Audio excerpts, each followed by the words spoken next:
Hello, আসসালামু আলাইকুম আপা। আপা, আপনি ভালো আছেন? আমরা তো ওই যে আপনার গণভবনে আসছিলাম। কি আপনি আসতেছেন? কত তারিখ আসতেছে? ও আচ্ছা আচ্ছা আচ্ছা। না, আমরা ওই জুতার মালা তো নিয়ে আসছিলাম। কষ্ট করে যদি আসতেন জুতার মালাগুলো আপনাকে দিয়ে দিতাম। কি মোদিও আসতে চায়? সর্বনাশ।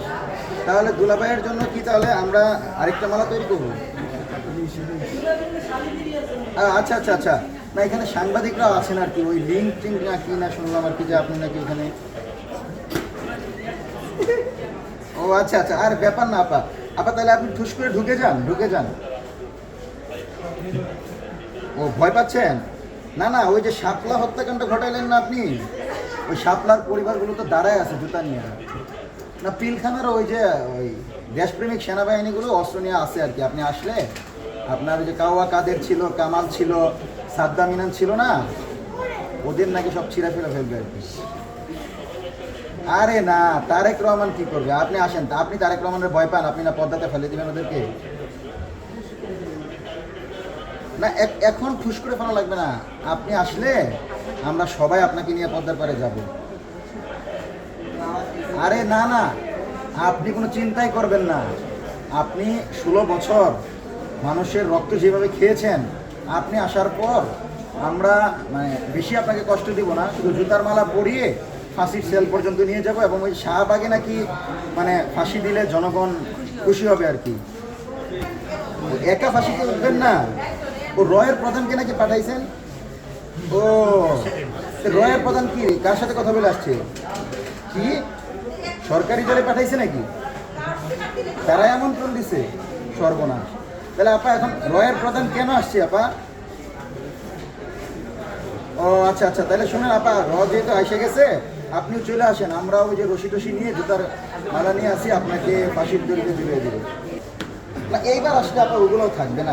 এইবার আসলে আসলে কিছুই থাকবে না আপা। আচ্ছা আচ্ছা, ঠিক আছে। তাহলে আপনি একটু কষ্ট করে মুদি সহ রর প্রধান কিন্তু পাঠাইছেন, বাকিদের সহ চলে আসেন। আমরা দেখি আর কি আপনাকে। ওইটা বেশি না, আপনাকে ফাঁসি দেওয়া হবে, আপনি ঝুলবেন, আর আমরা উল্লাস করব, মিষ্টি বিতরণ করব, আর আওয়ামী লীগের সব নেতাকর্মী দেশ থেকে পালাবে, বাংলাদেশ ফেসিবাদ মুক্ত হবে। আর ওই যে যাদেরকে রাজাকার বলছিলেন না, ওই যে রাজাকার, এখন তাদেরকে গুপ্ত বলেন আর কি, তিনজন বলে আর কি।